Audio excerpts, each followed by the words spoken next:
Hi guys, this is Karen Wilkins and Sean Burke. We're here today and we're going to tell you about 3 changes in the 2020 housing market. We're also going to tell you 3 pro tips.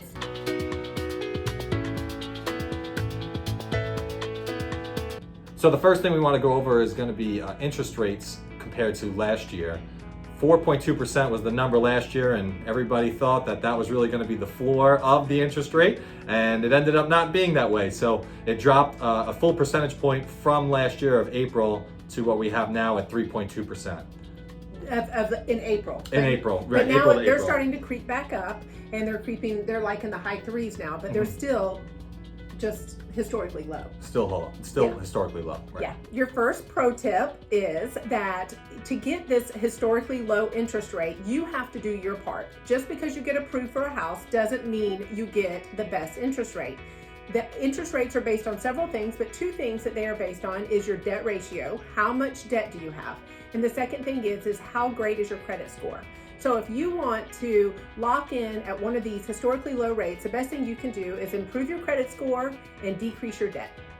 The second thing we're going to talk about is that new listings typically increase steadily from January to May, with the peak being May and then slowly taper off after that. Due to COVID and everything that happened, now we're seeing the peak season being from June to July and then slowly taper off of that. At least that's what we see. That's what we're expecting. So your pro tip for that is, in a traditional market, so many realtors tell their clients to wait and list in May. But my pro tip, my professional opinion, is you shouldn't wait till May when everything peaks and the chaos is going on. You should start back in February and March if you know you're going to sell that year, and be the first one on the market and beat the rush so that you know you have the best options for selling your house. The third thing we're going to talk about is median price range. That went up from $235,000 to $265,000, so the $30,000 increase Over the last year. So that has been a pretty steady increase. We're not sure if that's going to happen next year. That's just what we've seen over the past year. Yep, and that's a great increase, you know.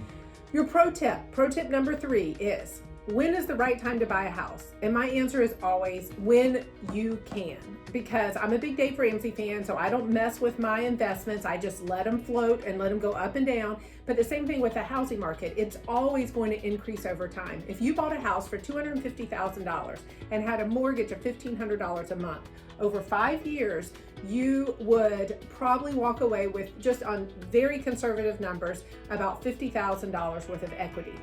If you rented for those same 5 years for $1,500 a month, which, by the way, is a very difficult price to find a rental, but if you found one for $1,500 a month that you liked, you would have paid someone else $90,000.